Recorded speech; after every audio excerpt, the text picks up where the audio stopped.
Hello everyone. चलिए शुरू करते हैं आज की क्लास। दोस्तों आज 9 दिसंबर है। 9 दिसंबर को इंटरनेशनल एंटी करप्शन डे के रूप में मनाया जाता है। करप्शन भ्रष्टाचार क्या होता है आप सभी वाकिफ हैं। एक संस्था है, इसका नाम है ट्रांसपेरेंसी इंटरनेशनल। ये संस्था हर साल देशों को रैंक करती है अपने एक इंडेक्स में। इस इंडेक्स का नाम है करप्शन परसेप्शन इंडेक्स। इस इंडेक्स में हम हर साल एज अ कंट्री हमारी रैंक गिरती जा रही है और 2020 का जो इंडेक्स आया था 180 कंट्रीज में हमारी रैंक 86 थी। यानी हमसे भी जो फर्स्ट रैंक आया, जो सेकंड रैंक आया, 10 रैंक आया, वहां पे करप्शन का लेवल बहुत कम है और हमारा करप्शन का लेवल बहुत ज्यादा है। हमारे देश में करप्शन को कहीं कहीं सुविधा शुल्क के रूप में लिया जाता है। करप्शन बहुत, जब से मानव मानव सभ्यता आई है तब से करप्शन किसी न किसी फॉर्म में है। करप्शन वेल्थ के फॉर्म में हो सकता है, सर्विसेज के फॉर्म में हो सकता है, एक्सप्लॉयटेशन के फॉर्म में हो सकता है।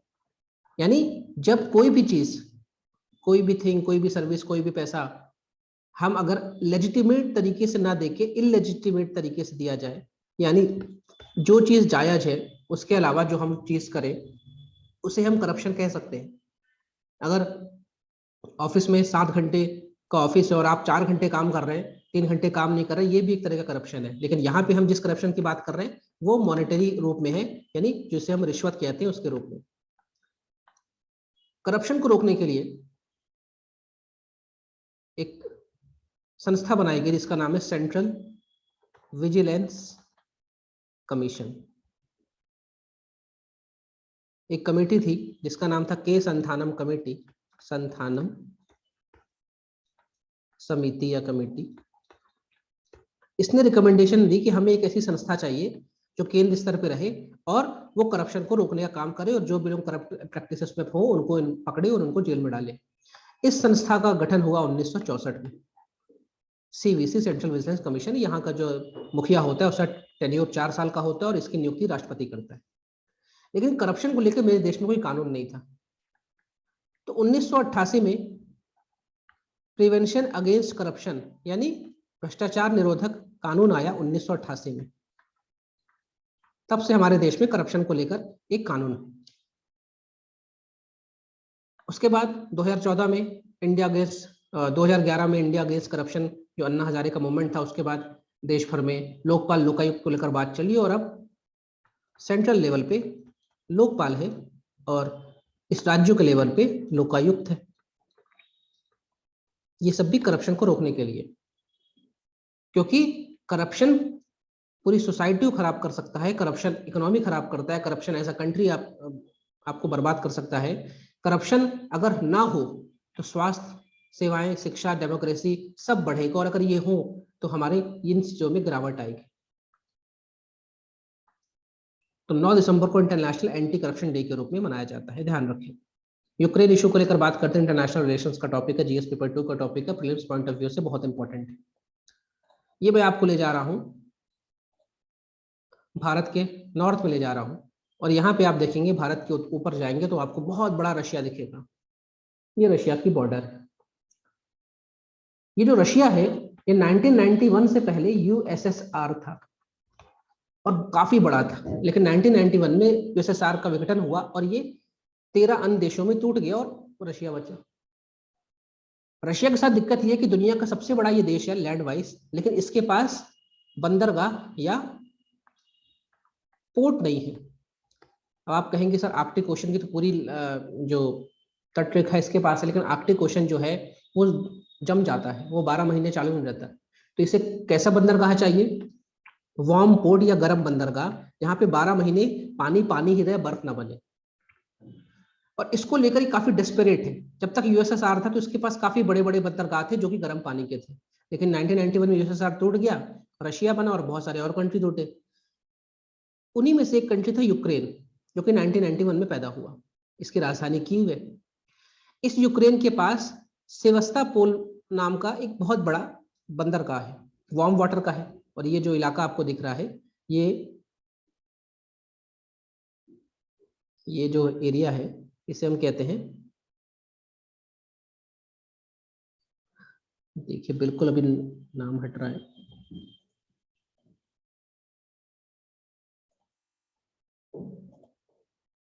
ये जो सेवास्तोपोल वाला एरिया है, तो ये यूक्रेन का हिस्सा है। 1991 से पहले रशिया का हिस्सा था। रशिया बहुत डेस्परेट था कि मुझे ये जमीन चाहिए, इस पूरी जमीन को क्रीमिया कहते हैं, ये यूक्रेन का हिस्सा था। 2014 में रशिया ने, पुतिन ही उस समय भी राष्ट्रपति थे, आज भी है, इन्होंने अपनी आर्मी दौड़ाई और पूरी क्रीमिया को एनेक्स कर लिया, यानी इलीगली कब्जा कर लिया। जब ऐसा हुआ तो दुनिया भर के बड़े देशों ने रशिया को फटकार लगाई, यूएसए ने उस पर सैंक्शन लगा दिया, और तो और 2014 से पहले 8 बड़ी इकोनॉमिक का एक ग्रुप था जिसे G8 कहते हैं, ग्रुप 8 कहते थे, जिसमें दुनिया की बड़ी बड़ी इकोनॉमी, बड़े बड़े देश थे। इस G8 में रशिया भी था। इन्होंने इसको सबक सिखाने के लिए बोला कि हम इस यहाँ से रशिया को निकालते हैं, और G8 बन गया G7। अब हम लोग सुनते हैं कि G7 की बैठक पूरी भारत को बुलाया जा रहा है। भारत G7 का मेंबर नहीं है, लेकिन ये G7 कभी G8 था। रशिया को 2014 में एक्सपेल कर दिया क्योंकि उसने क्रीमिया कब्जा लिया। रशिया यहां से भी बाज नहीं माना। रशिया को अब ये लगता है कि क्यों ना ये पूरा यूक्रेन ही हड़प ले, और रशिया ने यूक्रेन बॉर्डर में बहुत बड़ी आर्मी डिप्लॉय कर दी है। यूक्रेन जो है इधर आ जाता है पोलैंड, और यहाँ से एक तरह से वेस्टर्न कंट्री शुरू हो जाती हैं, जो जिस पर इन्फ्लुएंस है ब्रिटेन का, यूएसए का, कैपिटलिस्ट कंट्री है। और यूक्रेन अगर रशिया ने कब्जा कर लिया तो रशिया फिर से सीधे कैपिटलिस्ट कंट्री जो है, पूंजीवादी देश है, उनके साथ अपनी बॉर्डर साझा करेगा, और ये उनके लिए बुरे सपने से कम नहीं है कि रशिया उनकी बॉर्डर में खड़ा है। तो अभी जब पिछले 2 हफ्तों से रशिया ने अपनी ये जो यूक्रेन के साथ सीमा है, इसमें बहुत बड़ी आर्मी लगा दी है, बड़ी बड़ी मिसाइलें तैनात कर दी हैं, तो यूक्रेन घबरा गया कि अब ये फिर से कब्जा तो नहीं करने वाला। और इसी को लेकर दुनिया भर के देश फिर रशिया को चिल्ला रहे हैं, डांट रहे हैं कि इस तरह की हरकत कर मत देना। असल में एक नाटो नाम का संगठन, इसको फुल फॉर्म है नॉर्थ अटलांटिक ट्रीटी ऑर्गेनाइजेशन, 1949 में ये बना था, सेकेंड वर्ल्ड वॉर के बाद। और इसमें गारंटर बना यूएसए और भी कई कंट्रीज है, ब्रिटेन है, फ्रांस है, जर्मनी है, पोलैंड है।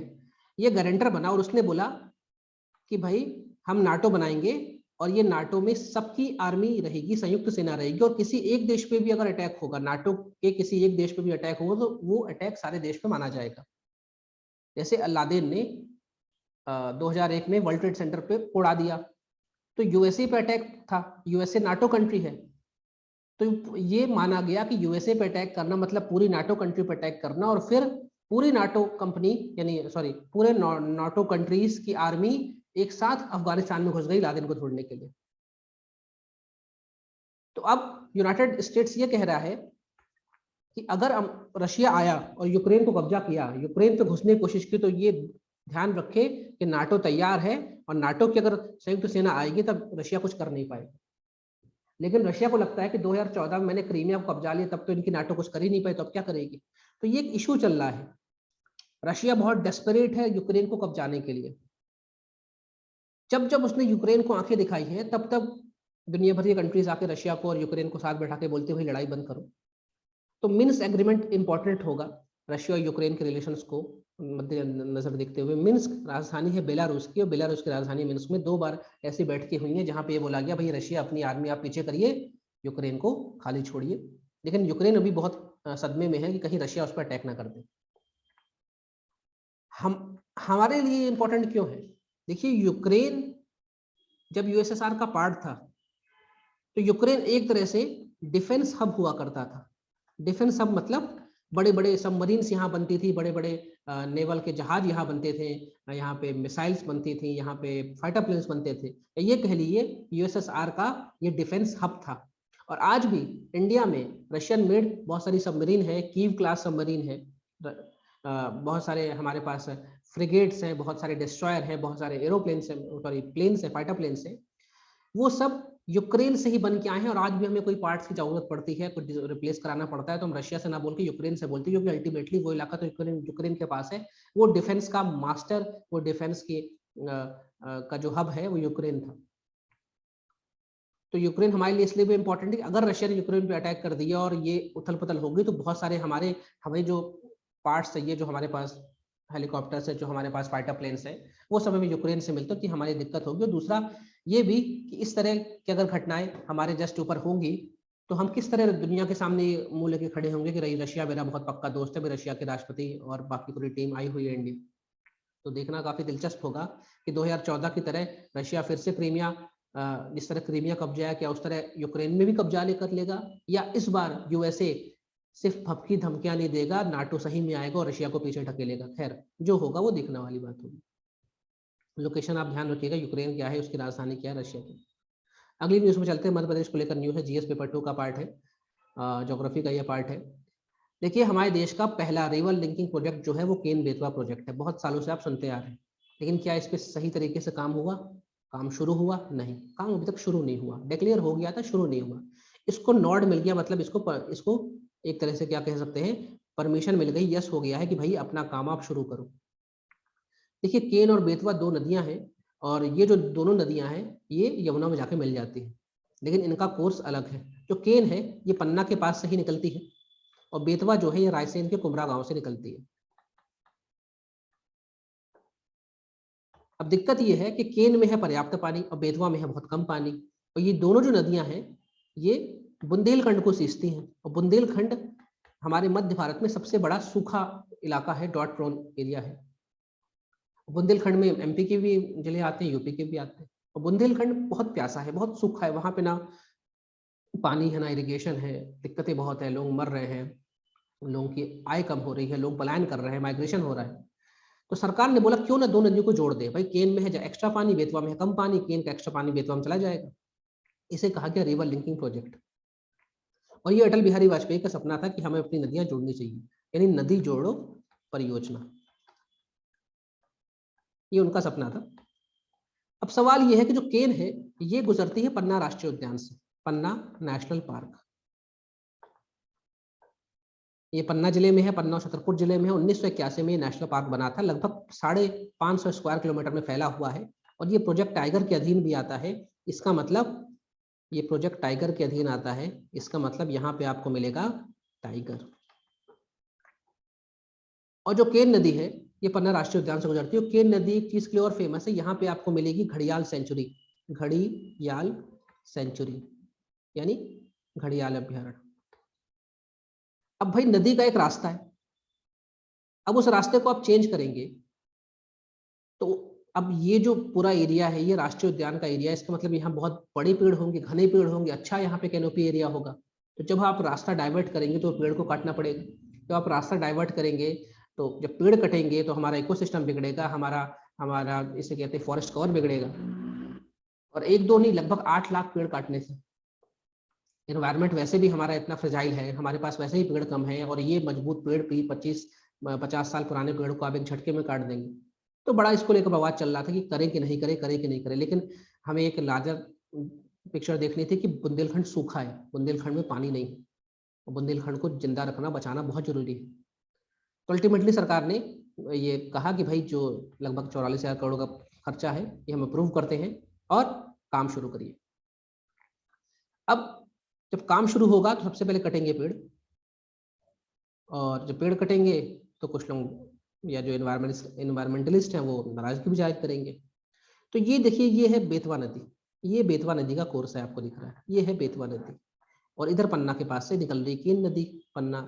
अल्टीमेटली दोनों मिल रही यमुना पे, और यमुना मिल रही है इलाहाबाद में गंगा से। लेकिन ये जो बीच की बेल्ट है इसे कहते हैं बुंदेलखंड का रेंज, और बुंदेलखंड है सूखा।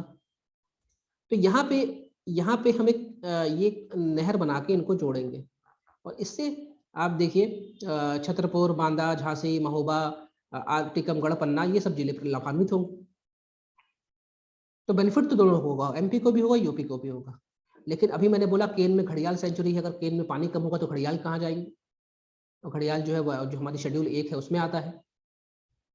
दूसरा, पन्ना नेशनल पार्क में से नदी गुजर रही है केन, और वहां पे आप अगर पेड़ों को हटाएंगे तो फिर टाइगर है और भी बहुत सारे जानवर है, उनका हैबिटेट डिस्टर्ब होगा। खैर जो होगा देखा जाएगा।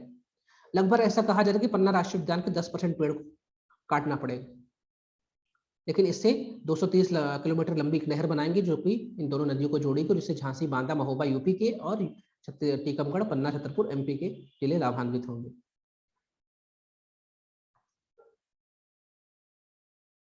और साथ में एक डैम बनाया जाएगा केन नदी पे, दौधन नाम का डैम, और इससे लगभग 103 मेगावाट बिजली भी बनाई जाएगी। बुंदेलखंड को अल्टीमेटली बुंदेलखंड को बहुत लाभान्वित होगा, और इससे अल्टीमेटली जहां पानी पहुंचा, नल है तो मतलब जल है तो कल है, जहां पानी पहुंचेगा वहीं तो फिर समृद्धि, सोशियो इकोनॉमिक फैक्टर्स अच्छे होंगे। लेकिन दिक्कत ये कि पन्ना टाइगर रिजर्व को दिक्कत होगी, बहुत सा हिस्सा का डूब जाएगा, बहुत सा इसका हिस्सा जो है उसको जंगल को काटा जाएगा, खैर जो होगा देखा जाएगा। तो हमारे देश में टाइगर रिजर्व में आप कुछ भी काम कर रहे हैं तो उसके लिए एक सबसे बड़ी संस्था है जिसको चेयर करते हैं देश का प्रधानमंत्री, इसका नाम है national board for wild life, और इसने भी इसको यस बोल दिया, ठीक है करो, ठीक है। तो अल्टीमेटली बहुत सालों से ये अटका था, अब परमिशन मिल गई है, और जो हमारा नेशनल ग्रीन ट्रिब्यूनल है उसने भी इसको यस बोल दिया, ठीक है आप करिए, क्योंकि जो लार्जर गोल है उसको हमें देखना है, और लार्जर गोल ये कह रहा है कि भाई बुंदेलखंड को जिंदा रखना बहुत जरूरी है। तो बेतवा में जो डैम है उसको राजघाट कहते हैं, इसको माथा टीला डैम भी कहते हैं, और एक परीक्षा डैम है, माथा टीला डैम है, ये सब बेतवा नदी में आपको मिलेंगे। और केन नदी के बारे में बता दिया, पन्ना टाइगर रिजर्व से गुजरती, दोनों अल्टीमेटली मिलती है यमुना में, और यमुना अल्टीमेटली मिलती है गंगा में। असम राइफल्स को लेकर न्यूज़ है, न्यूज़ भी है, सवाल भी है, बहुत से। देखिए क्या है, नागालैंड में आपने देखा 4 दिन पहले जो आर्मी है उसने, उसकी फायरिंग से 13-14 लोग मारे गए, वो निहत्थे लोग थे या जो भी थे, अभी उसके बारे में कमेंट करना सही नहीं है। लेकिन हम तो सुनते आ रहे आर्मी ने किया, आर्मी ने किया, लेकिन अल्टीमेटली जो हमला हुआ, जो फायरिंग हुई वो असम राइफल्स ने की। तो असम राइफल्स के जो ड्वेल कंट्रोल है उसको लेकर न्यूज़ है, वो उसके बारे में बात करते हैं। देखिए हमारे देश में जब कारगिल का युद्ध हुआ उसके बाद एक कारगिल रिव्यू कमेटी बनी। कौन सी कमेटी बनी? Kargil review committee.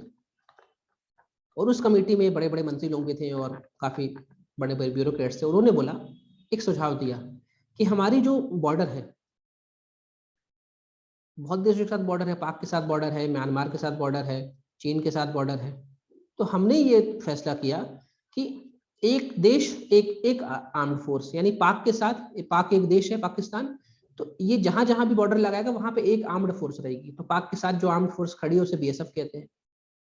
म्यांमार में जो आर्म्ड फोर्स खड़ी है उसे असम राइफल्स कहते हैं। चाइना के साथ जो आर्म्ड फोर्स खड़ी है उसे आईटीबीपी कहते हैं, इंडो तिब्बतन बॉटन फोर्स। तो कारगिल रिव्यू कमेटी ने कहा था एक देश एक आर्म्ड फोर्स। अब असम राइफल्स जो है ये दुनिया की सबसे पुरानी पैरामिलिट्री फोर्स, दुनिया की सबसे पुरानी पैरामिलिट्री फोर्स। तो ये म्यांमार के साथ जो आपकी बॉर्डर है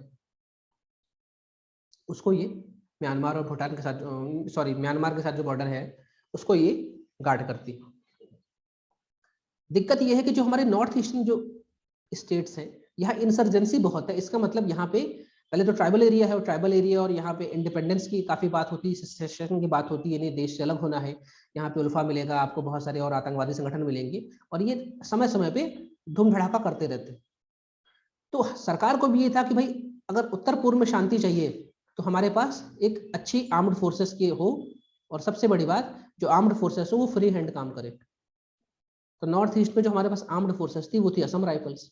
अब जितनी भी हमारे पास आर्म्ड फोर्सेस है या पैरामिलिट्री फोर्स है वो किसके अधीन काम करती हैं? गृह मंत्रालय के अधीन काम करती हैं। तो 6 मेरे पास सेंट्रल आर्म्ड पुलिस फोर्स है जो गृह मंत्रालय के अधीन काम करती है। ये ऑर्डर भी गृह मंत्रालय से लेती है, पगार भी गृह मंत्रालय से लेती है, और गृह मंत्रालय इनको कोऑर्डिनेट भी करता है, कंट्रोल भी करता है। लेकिन असम राइफल के साथ थोड़ा सा पेच है। असम राइफल्स नौकरी, पानी, पैसा, भत्ता सब लेगा मिनिस्ट्री ऑफ होम अफेयर से, लेकिन फील्ड में किसकी बात मानेगा? फील्ड में बात मानेगा ये भारतीय आर्मी की, इंडियन आर्मी की बात मानेगा। ऐसा क्यों? इंडियन आर्मी की बात क्यों मानता है? क्योंकि नॉर्थ ईस्टर्न स्टेट्स में इंसर्जेंसी होने की वजह से यहाँ पे एक कानून लगा हुआ है, इसका नाम है आफ्सा कानून।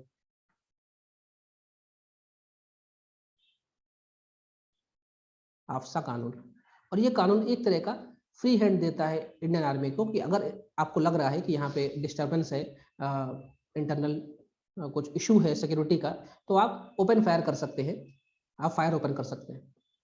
अब असम राइफल जो है ये कई डिकेड से यहाँ पे डिप्लॉय है, और इसको हर चप्पे चप्पे के बारे में पता भी है, क्योंकि इंडियन आर्मी का ऑफिसर मान लीजिए इंदौर का है, उसकी डिप्लॉयमेंट होती है म्यांमार में, ये सॉरी मिजोरम में, मणिपुर में, तो उसको क्या पता उस इलाके के बारे में। लेकिन असम राइफल्स के लोग, पहली चीज तो असम राइफल्स के लोग हैं वो नॉर्थ ईस्ट से ही रिक्रूट होते हैं, कहीं और से रिक्रूट नहीं होते।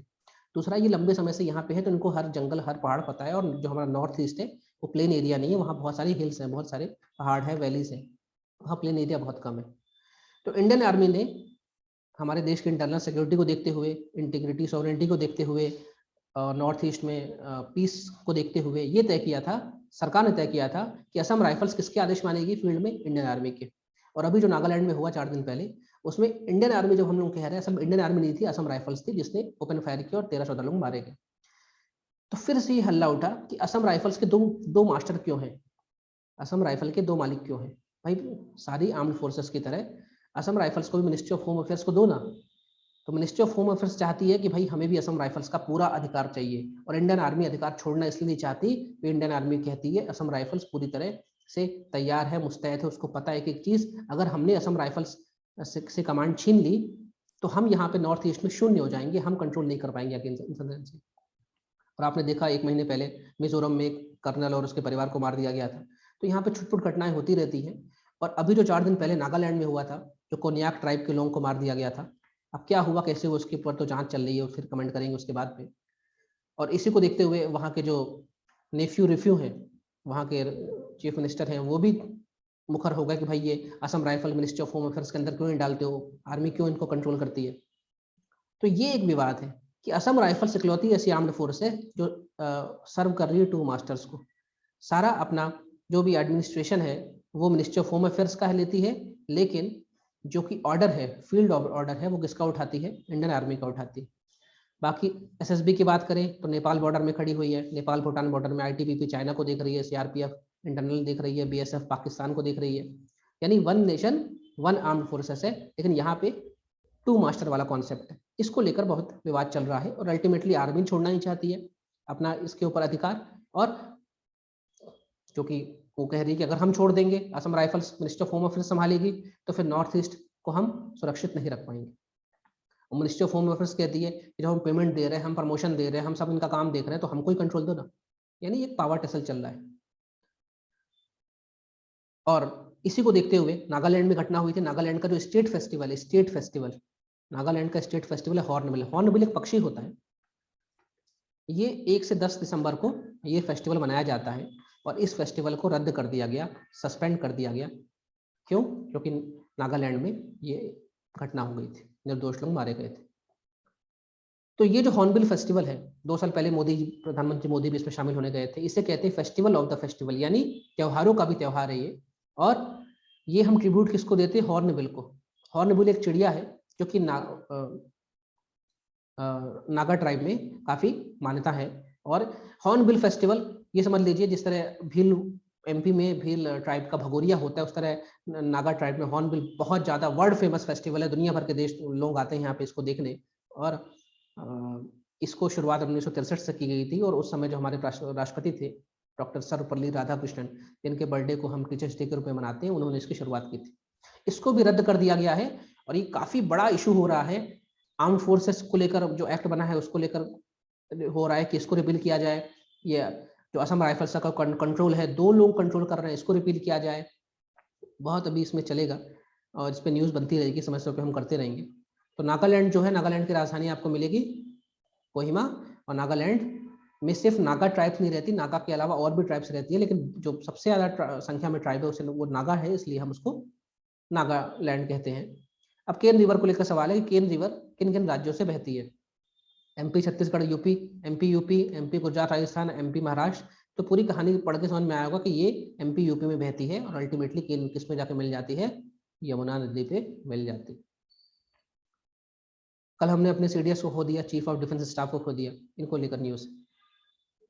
CDS is the permanent chairman of the chief of staff committee which has the 3 service chief as members। बिल्कुल सही बात है, हमारे देश में चीफ ऑफ स्टाफ कमेटी है, और उसमें हमारी तीनों आर्मी, नेवी और एयर फोर्स के जो हेड हैं वो उसके मेंबर रहते हैं, और उसका ये परमानेंट चेयरमैन होता है CDS। और लेट विपिन रावत साहब, जनरल विपिन रावत साहब हमारे देश के पहले CDS थे। 1 जनवरी 2020 से उन्होंने कार्यकाल संभाला था। तो इसमें पहला स्टेटमेंट सही है। He is the head of department of military affairs, right, ये भी सही है। डिपार्टमेंट ऑफ मिलिट्री अफेयर्स का भी ये हेड है, और एक तरह से CDS एक मिलिट्री एडवाइजर होता है राष्ट्रपति के लिए, प्रधानमंत्री राष्ट्रपति दोनों के लिए। तो both statement are right. Who is the commander in chief of Indian armed force? Indian armed forces का कमांडर इन चीफ कौन होता है? राष्ट्रपति, रक्षा मंत्री, प्रधानमंत्री, चीफ ऑफ डिफेंस स्टाफ। यहाँ पे राष्ट्रपति दिया हुआ है, इसलिए यहाँ पे सही आंसर होगा राष्ट्रपति। राष्ट्रपति हमारी इंडियन आर्मी आर्म्ड फोर्सेस का कमांडर इन चीफ है, इसलिए आप देखते होंगे 26 जनवरी की परेड में जो भी आर्मी का दस्ता गुजरता है वो राष्ट्रपति के सामने पहुंच के उसको सलामी देता है राष्ट्रपति को। ठीक है, चलिए, थैंक यू एवरीवन।